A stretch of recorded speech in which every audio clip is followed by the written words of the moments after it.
So we're continuing to follow what has been a sort of a wild ride of breaking news about the Russian attack on the U.S. election last year and the question of whether or not the Trump campaign colluded or cooperated in that attack. Rachel, Rachel, Rachel. Oh, how you love to spin. Oh, yeah, I'm feeling frisky. I'm hunting big game today.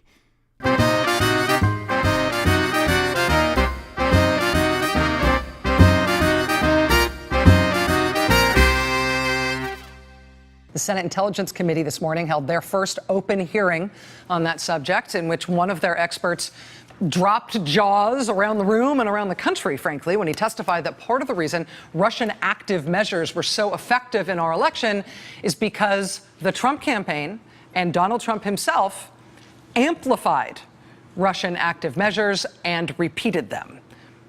There is a reason why Rachel played this clip with no sound. Trump and his campaign team got caught up in fake news stories and conspiracy theories posted on the internet by Russian hackers. And it didn't stop with Trump. It wasn't just Trump who amplified these fake news stories. In fact, Watts didn't use that word amplify until he got to the mainstream media. I think this answer is very simple and is what no one is really saying in this room, which is part of the reason active measures have worked in this U.S. election is because the commander-in-chief has used Russian active measures at time against his opponents. On 14 August 2016, his campaign chairman, after a debunked Incirlik... When you say his, who's his? Paul Manafort, okay. Cited the fake Incirlik story as a terrorist attack on CNN, and he used it as a talking point. On 11 October, President Trump stood on a stage and cited what appears to be a fake news story from Sputnik News that disappeared from the internet. He denies the intel from the United States about Russia.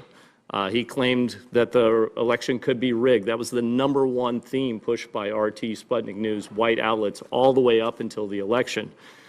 He's made claims of voter fraud, that President Obama is not a citizen, that, Congressman Cruz is not a citizen. So part of the reason active measures works, and it does today in terms of Trump Tower being wiretapped, is because they parrot the same lines.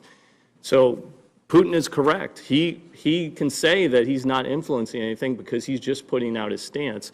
But until we get a firm basis on fact and fiction in our own country, get some agreement about the facts, whether it be do I support the intelligence community or a story I read on my Twitter feed, we're going to have a big problem. I can tell you right now today, gray outlets that are Soviet-pushing accounts tweet at President Trump during high volumes when they know he's online, and they push conspiracy theories.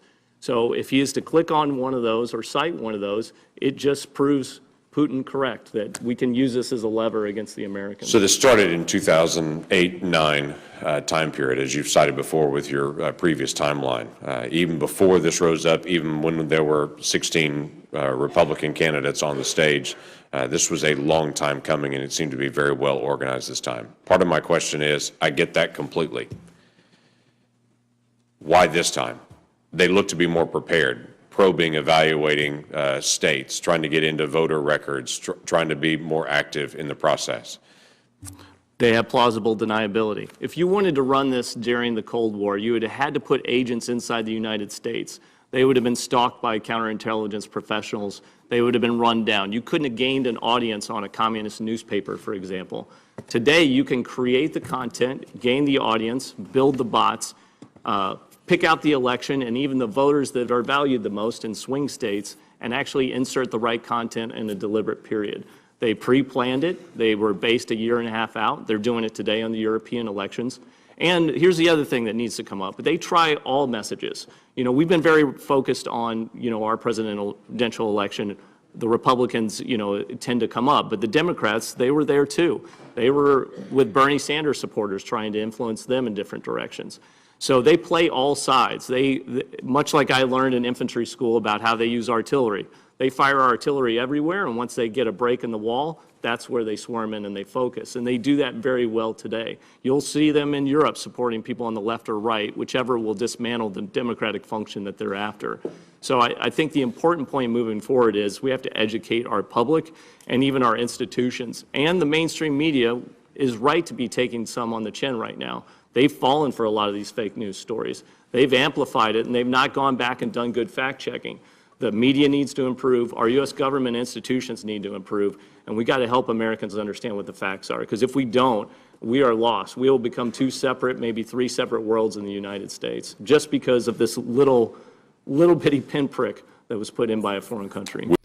Trump was being played. He had no idea what was going on. Nobody did.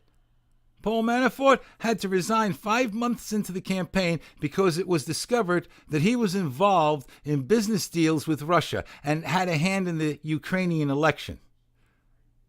But that was years ago and unrelated. Nobody knew what was going on, including hack journalists as yourself, who went out and amplified these fake news stories and conspiracies and unknowingly became a useful stooge for Vladimir Putin.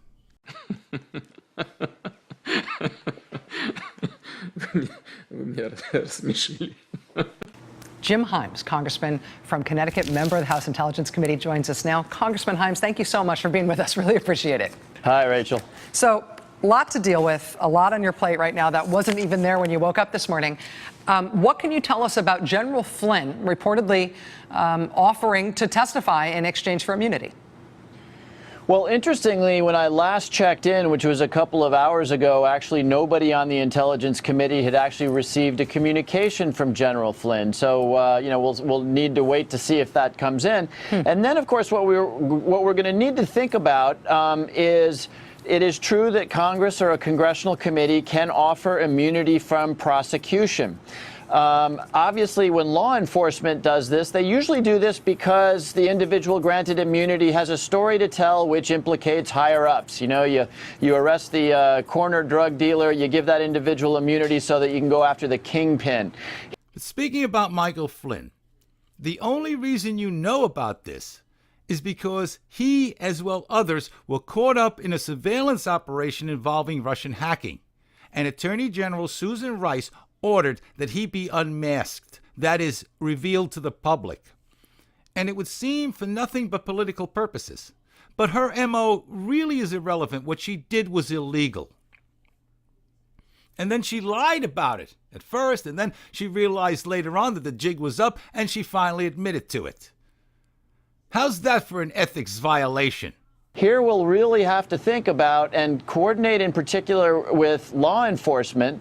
And the reason I say law enforcement is because you don't ask for immunity, of course, unless you feel like you're in legal jeopardy. So we have to be very careful here that the Congress or my committee doesn't give immunity in such a way as to damage the ability of law enforcement, FBI, whoever it might be that is putting Michael Flynn into legal jeopardy, that it doesn't damage that case, whatever that might be. And you don't think Susan Rice compromised the investigation by illegally unmasking Michael Flynn? And when Trump said he was being wiretapped, or that is, surveyed, you laughed at him. And once more, Trump gets the last laugh on the mainstream media. And what did the mainstream media do? They criticized Trump's choice of words. He wasn't really wiretapped. He was under surveillance. Well, thanks for clearing that up. I was losing sleep over that one. In terms of your own experience, your own background, and also your experience on this particular committee, when the committee is weighing this offer, if it does in fact come through to the House Intelligence Committee, do you expect that as part of those negotiations, you'd have basically a more specific offer from Mike Flynn as to what he's able to testify about, as to what the character is of this story that he says he's so eager to tell? Would that be part of the negotiation? Well, how fucking obvious of you, Rachel. Really? You come up with these asinine questions all by yourself, or does somebody help you out?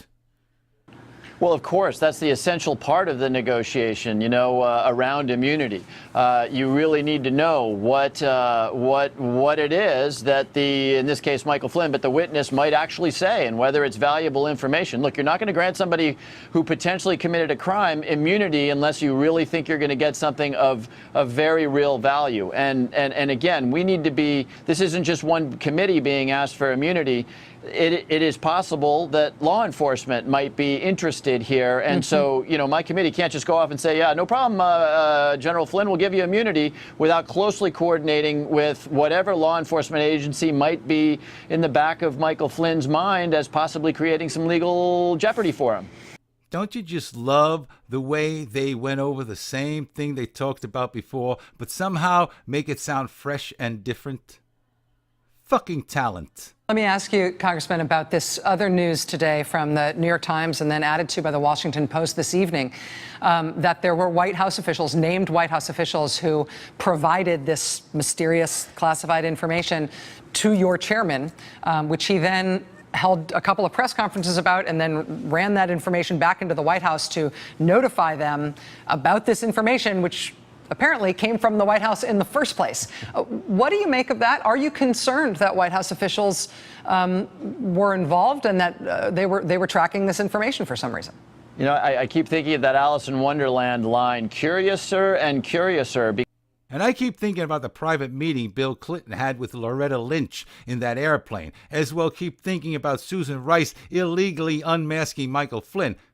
I keep thinking about those three monkeys, see no evil, hear no evil, speak no evil, unless it has to do with Donald Trump.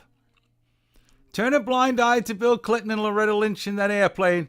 Turn a blind eye to Susan Rice, as well turn a blind eye that you, Rachel Maddow, have become the joke of the century. So just keep on spinning along, Rachel, while I and others point out your bullshit. That's about it for now. Thanks for stopping by and for tuning in. And until we talk again, I want you all to be well and enjoy life.